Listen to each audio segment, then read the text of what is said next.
Violência contra a mulher. O assunto foi destaque nas últimas semanas com o caso do homem que agrediu a namorada com mais de 60 socos no rosto. A vítima, de 35 anos, teve fraturas múltiplas e passou por uma cirurgia de reconstrução facial que durou 7 horas. O exemplo ilustra uma realidade dura. Em 2024, 1.492 mulheres foram mortas no Brasil por serem mulheres, um crescimento de 0,7% em relação a 2023, segundo o Anuário Brasileiro de Segurança Pública. No mesmo período, o país registrou uma queda de 5,4% no total de mortes violentas intencionais, atingindo um menor número desde 2012, quando teve início a série histórica. O feminicídio raramente é um ato isolado, e sim um crime de agravamento, ou seja, é a culminação de uma série de violências anteriores, como violência psicológica e a agressão física. Crimes que também tiveram crescimento entre 2023 e 2024, assim como as tentativas de feminicídio e a perseguição, também chamada de stalking. A maioria das vítimas são mulheres negras, com idade entre 18 e 44 anos, e que são mortas dentro de casa por companheiros ou ex-companheiros. Por que o Brasil não consegue avançar na proteção às mulheres, mesmo com o endurecimento da legislação e a melhora em outros índices ligados à violência? E o que precisa ser feito para além da punição aos criminosos? Olá, eu sou Luana Ibelli e este é o BDF Entrevista. Por aqui a gente sempre tem um bom papo sobre temas atuais com a visão popular que é a marca do Brasil de Fato. Aproveito para te cumprimentar, você que assiste a gente pelo YouTube do Brasil de Fato ou pela Rede TVT. Seja muito bem-vindo, bem-vinda e bora para mais uma conversa. Hoje eu recebo aqui a Marisa Sanematsu. Ela é diretora de conteúdo do Instituto Patrícia Galvão, uma organização de defesa dos direitos das mulheres por meio de ações na mídia. Um trabalho bem importante, né, Marisa? Obrigada, viu, por ter topado o nosso convite. Obrigada, Luana. Eu é que agradeço a oportunidade de poder falar com o público do Brasil de fato. Então vamos lá, Marisa, eu queria começar com esse caso que ganhou mídia, né, que é bem ilustrativo para a gente começar essa discussão. O homem que agrediu a namorada com mais de 60 socos, um caso bem chocante, né, que ganhou muita repercussão, teve várias atualizações, enfim. Queria te ouvir um pouco, se você acompanhou esse caso, a importância, né, dessa divulgação de casos assim, mas também se a gente ainda precisa melhorar na forma como a imprensa trata esses casos. Queria te ouvir sobre essa situação específica. Certo, Luana. Realmente esse caso chamou a atenção, né, de todo o Brasil. As imagens eram chocantes, né, muita violência mesmo. E assim, o que nós entendemos desse caso é que, mais uma vez, né, a gente vê o extremo da violência, né, praticada contra uma mulher, né? No caso até específico dessa vítima, ela até relatou que não era anteriormente agredida fisicamente, mas vivia muitas situações de constrangimento, agressões e ameaças, né? E como foi esse exemplo, não precisou muita coisa, né, para essa explosão de violência de uma forma cruel e covarde, né, como todos nós vimos, né, para que isso repercutisse na mídia. Né? E aí o que a gente tem em relação ao trabalho da imprensa é, por um lado, muito importante a divulgação de informações, né? A divulgação de informações especialmente sobre direito das mulheres, né? Que qualquer violência é intolerável, não se justifica. Né? Agora, por outro lado, o que a gente viu é, graças ao poder, né, de um registro em vídeo, como essas imagens circularam, né, e foram repetidas à exaustão. Né? Então a gente sempre tem que tomar um pouco de cuidado com essa espetacularização excessiva, né, da exposição extrema de casos de violência. Então a imprensa sempre tem que ter um olhar atento, né, ético e ter uma visão de que tem muita responsabilidade, né, social, né, tem um papel muito importante no debate sobre o enfrentamento a todas as formas de violência contra as mulheres, né? De uma forma geral, você acha que a gente teve avanços nessa questão da cobertura da imprensa, acompanhando isso há tantos anos, né, pelo Instituto, porque vocês têm esse trabalho de conscientizar, de oferecer fontes, de orientar o que deve ser feito. E isso que você falou da espetacularização é muito importante, porque é um limiar, né, Marisa? A gente quer mostrar para as pessoas que, olha como isso é sério, olha como isso é inaceitável, mas por outro lado, você também está alimentando, expondo uma vítima, às vezes alimentando pessoas que até querem ver esse tipo de coisa, né? Então, qual que é o equilíbrio? E de uma forma geral, a imprensa tem avançado nisso ou ainda falta? Olha, o Instituto Patrícia Galvão já acompanha a cobertura sobre violência contra as mulheres desde a sua fundação há mais de 20 anos. Mas especificamente em relação aos casos de feminicídio, nós realizamos um trabalho de monitoramento da cobertura nacional dos crimes de feminicídio, né, entre 2015 e 2016. Lembrando que em 2015 foi sancionada a lei do feminicídio, né?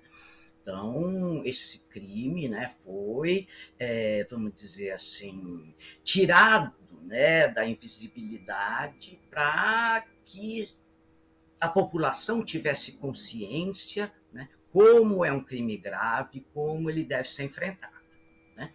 Nessa época, 2015 e 2016, o que nós percebemos, bom, em primeiro lugar, é que a palavra feminicídio ainda não era usada na cobertura e a sociedade não sabia o que era ainda esse crime.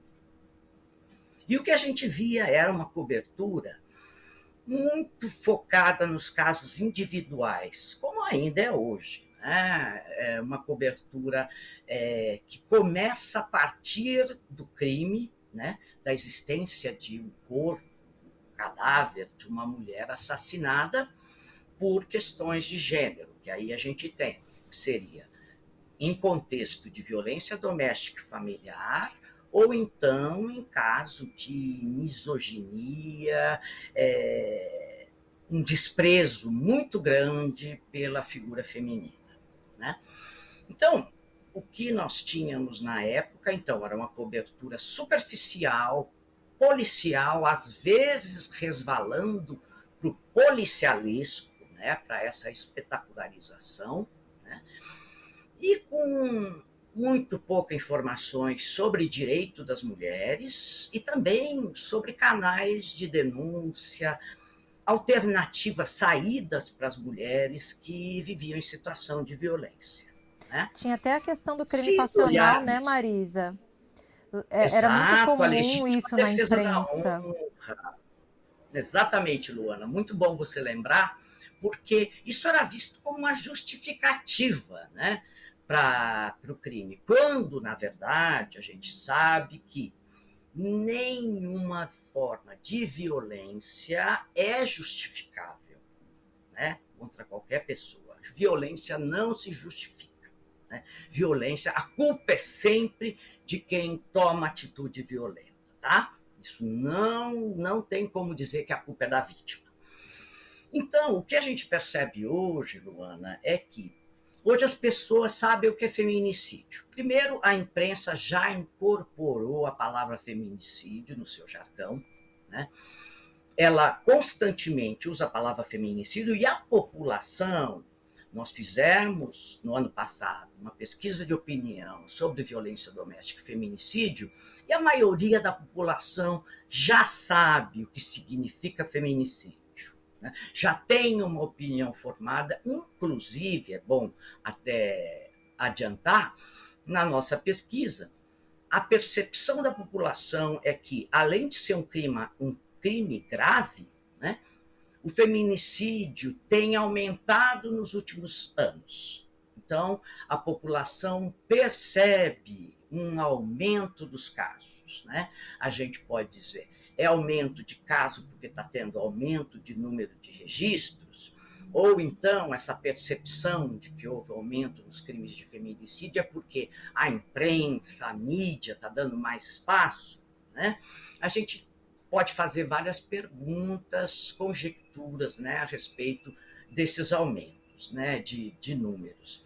Mas eu só queria trazer uma informação que vem da OMS, de estudos da Organização Mundial da Saúde, que apontam que aumentos de crimes de feminicídio e violência sexual, isso em qualquer país do mundo, né, a gente encontra em um contexto com algumas características que a OMS aponta, né, como facilitadoras do recrudescimento da violência contra a mulher. E essas características são baixo nível educacional da população em geral, um alto nível de desigualdade entre homens e mulheres nas relações de poder, a desigualdade de gênero muito grande, discriminação, preconceito, né, e falta de acesso das mulheres a várias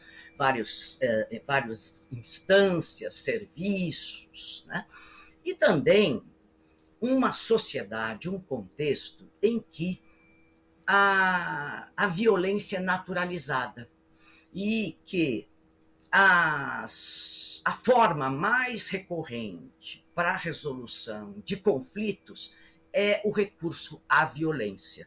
Então, sociedades que naturalizam a violência, em que as relações entre homens e mulheres são muito desiguais e com um nível educacional, de informações, especialmente informações sobre direitos e legislação, né, forma o caldo perfeito para a gente ver o que estamos vendo, né, nesses dados do anuário do Fórum Brasileiro de Segurança Pública, que todas as formas de violência contra a mulher tiveram aumento, né? A gente viu, como na introdução da matéria, que os crimes de violência intencional, em geral, têm diminuído, né? Mas os crimes de violência contra a mulher na contramão estão aumentando. Isso Isso é é muito. preocupante, né, Marisa? Porque assim, se a gente for pensar, se você olhar só para esse número, 0,7% é menos de 1%, é um aumento que parece baixo. Mas se você compara que houve esse aumento num contexto em que a violência geral diminuiu, isso se agrava, né? Não é um número baixo, é um número que a gente deve não levar em consideração. Uhum, exato. E aí, Luana, você se refere nesse 0,7% ao aumento dos crimes de feminicídio. Mas quando a gente olha as tentativas de feminicídio, elas tiveram um aumento muito maior, né? De Na 19%, ordem né? de 19%, é muita coisa, entende? Então, tentativa de homicídio, entende? É isso, é gravíssimo já ter chegado nesse ponto, porque realmente daí é só a morte mesmo, né? Então, o cenário é muito grave. Marisa, ainda falando de narrativas, né, você mencionou que vocês fazem pesquisa de opinião, né, com os brasileiros. Quais crenças ainda existem entre os brasileiros sobre a questão do feminicídio? Você já apontou que houve uma melhora, as pessoas entendem o que é feminicídio, entendem um aumento, mas a gente ainda está falando de uma sociedade que precisa avançar, né, ainda de preconceitos, desigualdades. Então, quais crenças você ainda aponta que existem entre os brasileiros que continuam também barrando aí a gente avançar nessa questão dos feminicídios? Olha, pelas nossas pesquisas, e não é de hoje, né, há vários anos que a gente encontra essas percepções, quando a gente pergunta para a população por que as mulheres não denunciam a violência doméstica e não rompem, né, com aquela situação de violência, né, dá um basta, né, a população em geral, isso homens e mulheres, percebem que uma grande dificuldade das mulheres para romper com a violência é o medo da violência se agravar. Né? É o medo do agressor. É o medo de que esse risco aumente. Então, o que a gente percebe? Essas mulheres se sentem desamparadas, né? Porque elas não sentem segurança de que, se elas derem um basta para aquela situação de violência, elas vão receber apoio, vão receber proteção, vão receber o acolhimento devido que lhe dê condições, né, para sair daquela relação violenta. E isso significa não só proteção de polícia, né?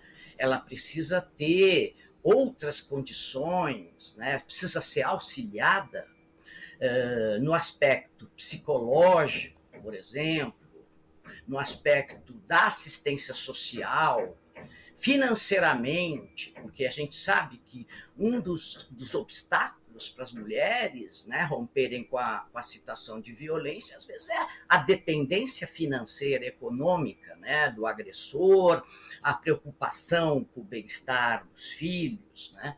Então, as mulheres enfrentam muitas barreiras, têm muitos impedimentos para dizer não para a violência. E elas precisam de ajuda, né? E cabe a nós, né, dar conta, né, das demandas das mulheres. Tá? No caso especificamente de violência doméstica, né, a gente sabe que as mulheres elas precisam, né, do apoio da rede imediata, mais próxima, que é a família, né, os amigos, precisa de apoio no trabalho, né? Fora isso, tudo isso que eu mencionei, apoio da segurança pública, apoio da assistência social, capacitação para ela ter uma formação profissional ou virar uma empreendedora, né, e conseguir se manter. Então, ela não consegue sair dessa situação de violência sozinha. As mulheres precisam de apoio, e apoio do Estado e da sociedade toda. Importantíssimo você tocar nesse ponto, Marisa, porque quando eu perguntei, né, da questão da opinião dos brasileiros, a gente ouve muito falar que é isso, a mulher, ela...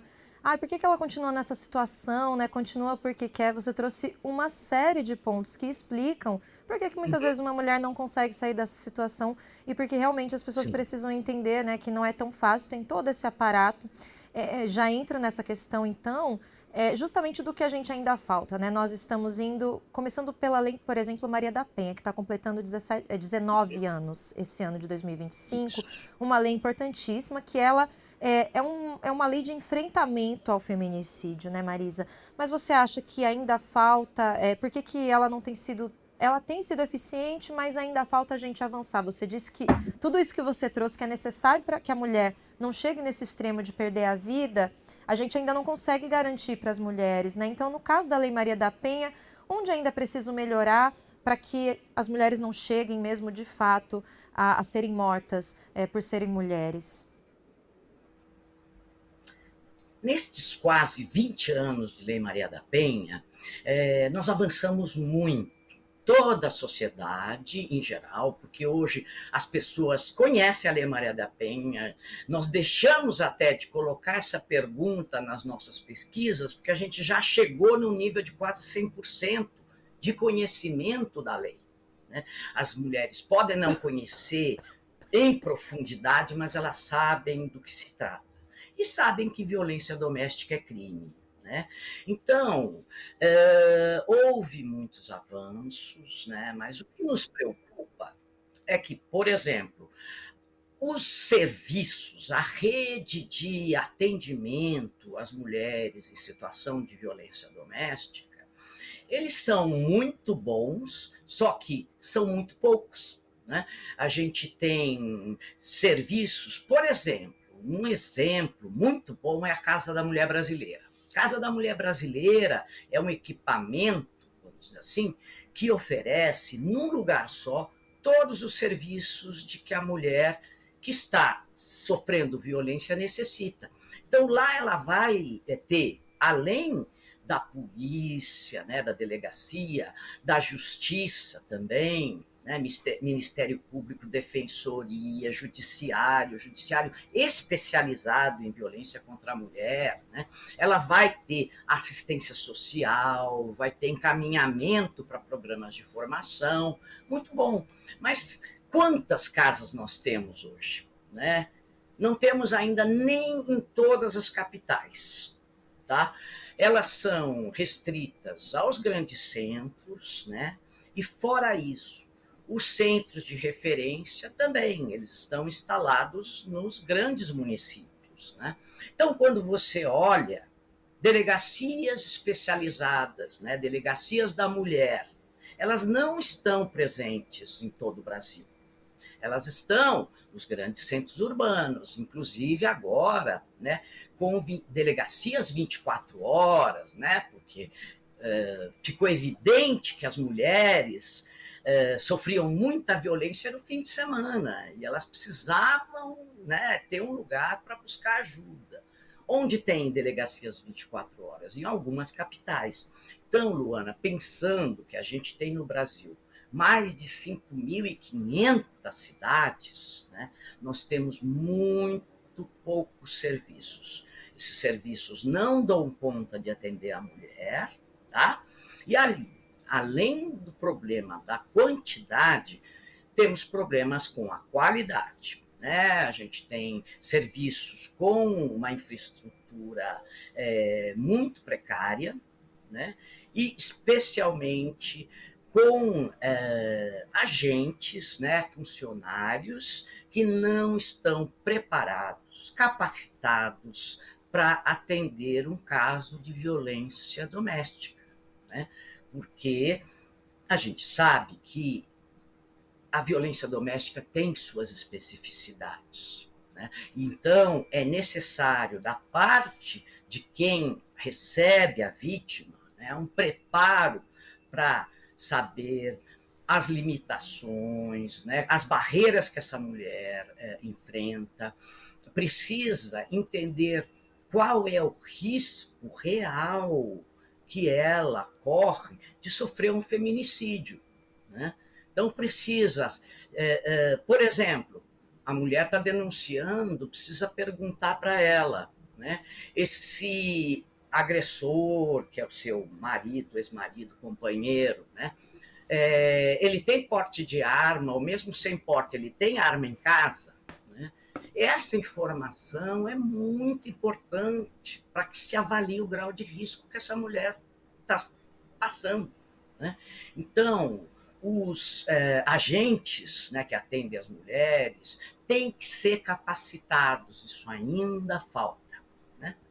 E fora isso, a gente tem um problema muito amplo, né, mas é o fundo de tudo, é o problema do machismo estrutural, né, que leva a essa desigualdade entre homens e mulheres, né? Problema de falta de educação nas escolas, né, para educar, para que as crianças aprendam desde pequenininhas, quando tem uma contrariedade, um conflito, não se deve recorrer à violência. O caminho é o diálogo, né? E isso tem que ser ensinado desde cedo, né?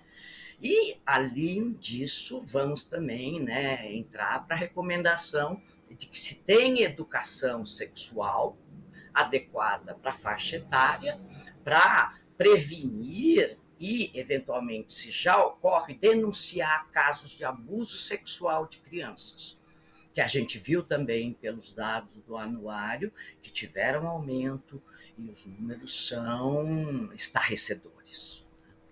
Marisa, o que você traz aí me faz pensar nessa questão da prevenção, que também é muito importante, né? A gente, quando fala de feminicídio, está falando do agravamento de uma série de violências que começa lá na educação, como você explicou para a gente. E aí, voltando um pouco a falar de Maria da Penha, a Maria da Penha ela também traz essa questão da prevenção, né? Seja pelas medidas protetivas possíveis, até a possibilidade de grupos reflexivos com os agressores, que você falasse um pouco disso, né? Qual que é a importância da prevenção estar incluída nesses dispositivos de proteção à mulher?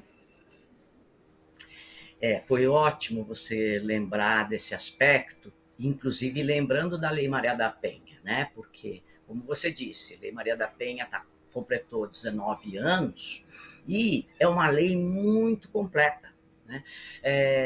Num primeiro momento, as pessoas ficaram olhando para a Lei Maria da Penha só como uma lei que responsabilizava os agressores, né? Mas ela é muito mais ampla. A Lei Maria da Penha, ela define quais são os órgãos, os níveis de governo que são responsáveis por cada aspecto, né? A prevenção, o acolhimento das mulheres, a responsabilização dos agressores. E na parte da prevenção, existem artigos que falam explicitamente na questão da educação, né? Tanto nas escolas como por meio de divulgação de campanhas educativas, campanhas de conscientização da população, né? Então, o que em termos de prevenção é muito importante a divulgação de informações, né? Informações sobre as leis, a Lei Maria da Penha, a Lei do Feminicídio, a Lei de Importunação Sexual também contra mulheres, né? Que elas saibam que existem leis, né, que criminalizam aquelas práticas, né, e que existem também formas, né, de sair dessa situação ou de denunciar essa situação, né? Então, eu acho que é muito importante que a Lei Maria da Penha também seja implementada em seu aspecto preventivo. Eu acho que ainda está faltando bastante, né, esse aspecto, e para a gente poder realmente, né, começar a ver mudanças efetivas, né? A gente poder ver redução nesses números, né, alarmantes que a gente tem visto nesses levantamentos. Então, eu acho que enquanto nós não enfrentarmos, né, a questão da urgência da educação, da conscientização, né, conscientização sobre direitos e conscientização sobre o não recurso à violência, né? A gente não pode admitir, e é o que a gente tem visto, né, nas relações interpessoais, as pessoas não toleram ser contrariadas, né, de nenhuma forma. Entende? Qualquer contrariedade leva a uma reação violenta, né? E isso a gente precisa aprender. Precisamos aprender a conviver, né? A conviver de forma respeitosa, em que seja possível dialogar, né? Entender as nossas diferenças e respeitar as diferenças, né? Então, eu acho que você tem toda a razão, a prevenção é fundamental, tá? E eu só queria chamar a atenção, no caso dos feminicídios, é que a gente sempre tem que olhar um feminicídio como, como nosso fracasso. Por quê? Todo feminicídio é uma morte evitável. Se uma mulher é morta, né, em contexto de violência doméstica, depois de anos de sofrer violência, sem nenhuma ajuda, nenhuma intervenção, a gente sabe que esse cenário vai acabar no pior, né, nesse clímax que a gente chama do ciclo de violência, né, que é isso, você começa com uma violência e vai deixando essa violência continuar, então ela vai ficando mais frequente, vai ficando mais grave, né? E aí é o momento de intervir, é o momento de o Estado, a família tem que intervir para impedir que esse ciclo de violência se agrave. Então, a nosso ver, né, todo feminicídio mostra que o Estado fracassou, que a sociedade fracassou, né? Então, cada morte de mulher, cada feminicídio é uma prova de que a sociedade e o Estado fracassaram, né? Que uma morte poderia ter sido evitada e não foi. Então, eu acho que esse é o grande alerta que a gente tem que ter em relação a esses crimes de feminicídio. Todos poderiam ter sido evitados. O que falta então, Marisa? A gente já tem uma lei que é referência mundial, a gente tem 10 anos de lei do feminicídio, né, que teve sim avanço, mas por outro lado a gente continua vendo o aumento da violência. Que políticas públicas você citaria como importantes que ainda precisam ser implantadas ou melhoras mesmo naquilo que a gente já tem? Olha, de forma mais imediata, né, nós poderíamos dizer, em primeiro lugar, que precisa haver uma ampliação, uma expansão da rede de serviços que atendem as mulheres em situação de violência, né? E também, além de, né, um maior número, também uma qualificação desses serviços, né? Tanto em termos de estrutura, né, estrutura de equipamentos mesmo, como de recursos humanos. E aí vamos de novo falar em capacitação, né? É preciso que as pessoas que atendam mulheres que estão passando por violência doméstica tenham uma capacitação, um preparo para fazer esse atendimento, né? Não é qualquer pessoa, né, que pode, qualquer agente de segurança, que pode dar um bom atendimento para essas mulheres. Tanto que nas nossas pesquisas sobre violência doméstica e feminicídio, constantemente surgem respostas que apontam para a compreensão, né, por parte da população e mais especificamente das mulheres, de que a polícia, de que o judiciário não levam a sério os casos de violência contra a mulher. As mulheres não, e por isso elas se sentem desestimuladas de ir para uma delegacia e fazer uma denúncia. Elas acham que vão ser desacreditadas, né, às vezes até discriminadas, porque às vezes esses agentes de segurança pública menosprezam aquela situação, dão mais importância para crimes de violência patrimonial, né, do que para ameaças de feminicídio, né?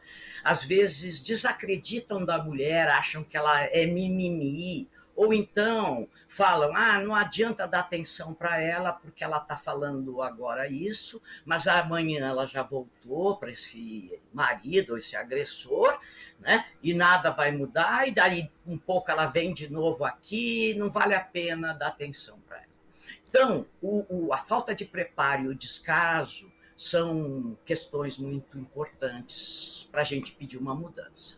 Mas aí Marisa, eu eu volto. aproveito Ana, só para te fazer uma intervenção que eu acho que tem a ver com isso que você está falando, dessa vulnerabilidade, falta de preparo. A gente sabe que a maior parte das vítimas de feminicídio são mulheres negras, né, jovens, mortas dentro de casa por companheiros ou ex-companheiros. Essas mulheres costumam, então, né, continuam sendo a maior parte das vítimas. E eu te pergunto, elas estão ainda mais vulneráveis nesse contexto em que as mulheres, de uma forma geral, já são desacreditadas, já sofrem pouca assistência. No caso das mulheres negras, isso se agrava mais e aí, nesse sentido, a gente está conseguindo também olhar para esse recorte de raça quando a gente fala da questão? olha, eu acho que ainda falta esse olhar, tá? Porque evidências existem, né? Como você falou, a maior parte das vítimas são mulheres negras, né? E aí você pode associar também, dizer que a maioria das mulheres negras também são mulheres que têm mais vulnerabilidade social, né? Às vezes elas têm mais dificuldades financeiras, por exemplo, e de empoderamento ou até de autoestima para conseguir sair sozinha, né, dessa relação. E aí, o que a gente também sabe, são números, evidências que provam, é que as vamos dizer assim, nós temos o maior número de vítimas, mulheres negras, mas se você olha, faz um recorte pela emissão de medidas protetivas, por que mais mulheres brancas do que negras recebem essa medida protetiva? O que pode explicar essa diferença, se não racismo, discriminação, descaso, né? Não levar a sério o que essa mulher está trazendo, né? Para essa polícia, para juiz, seja o que for, quem for autorizar essa medida protetiva. Né? Então, os próprios números apontam essa situação de racismo, né? De violência institucional. Né? Então, eu acho que falta olhar. Nós estamos ainda muito aquém, né, desse olhar mais transversal, né, sobre a questão da violência, sobre os fatores, né, que agravam ou que aumentam a vulnerabilidade das mulheres. Né? Então, precisamos ficar atentas e também, né, voltando à questão de mudanças, né, é como eu falei, segundo a OMS, o cenário para a gente mudar, né, esse contexto de aumento de feminicídio, aumento de violência sexual, é educação em geral, né, maior igualdade entre homens e mulheres, né, e uma sociedade em que a violência não seja naturalizada, né? Onde culturalmente, né, a violência não seja vista como o primeiro recurso para qualquer situação, qualquer conflito. Né? Então, eu acho que há um longo caminho ainda pela frente. Avançamos, mas temos ainda muito o que fazer. E nesse sentido, Marisa, aproveito para fazer pelo menos uma última pergunta para você. Pensando em educação, pensando em tudo que a gente ainda precisa avançar, nos últimos tempos tem crescido um discurso, né, que tem atingido muitos meninos jovens, né, nesse sentido de misoginia, até usam esses números, né, nessa bolha para dizer, nossa, os homens morrem muito mais do que as mulheres. Então, como que a gente está dizendo que as mulheres morrem mais? Ou seja, né, tem muitos meninos jovens que estão entrando aí numa bolha misógina e regredindo, né, em coisas que a gente já aprendeu e tem tentado evoluir na sociedade. Então, te pergunto, né, isso é preocupante, pensando nessas novas gerações e como a gente quebra essa narrativa para ter esperança de um futuro melhor nesse sentido? Exatamente. Que pena, né, para esses meninos. Não é fácil. Né? Eu acho que eles estão vivendo uma crise, né, uma crise da masculinidade, né, e enfrentando um momento de desafios, porque eles estão vendo as mulheres, né, avançarem, ocuparem espaços, né, e estão se sentindo lesados, espoliados, revoltados, né? Desprezados, discriminados. Então, como eu falei, diante dessa contrariedade, a reação é a violência. Né? Então, nós temos um problema muito grave, né, com os jovens, os rapazes. E aí, só lembrando, você havia mencionado para mim a questão dos grupos reflexivos, né, para autores de violência, né, que é uma iniciativa muito importante, né, para tentar mudar um pouco, né, a cabeça desses homens, né, fazê-los refletir sobre, né, por que eles têm essas reações violentas, né, entender, né, fazê-los admitir que eles, né, estão num lugar de poder e estão usando, né, a força física ou a força econômica que eles têm, ou a chantagem emocional, seja o que for, para, né, se impor sua vontade sobre essa mulher. Né? Então, o que nós precisamos fazemos é mexer com a educação. Os meninos, né, deveriam, assim como as meninas, né, serem educados para respeitar as diferenças. Né? E o que está acontecendo é justamente o contrário. Né? Os meninos estão cada vez mais isolados, desinformados, né? E estão procurando abrigo em bolhas onde eles se sentem acolhidos, quando a gente sabe que não funciona muito bem assim, né? Mas é onde eles se sentem parte de um grupo. Né? E eles buscam refúgio nessas bolhas de desinformação. E que são lugares de estímulo à violência, né? Eles falam os desafios, né, que eles se colocam para mostrar que são homens, né, que são fortes.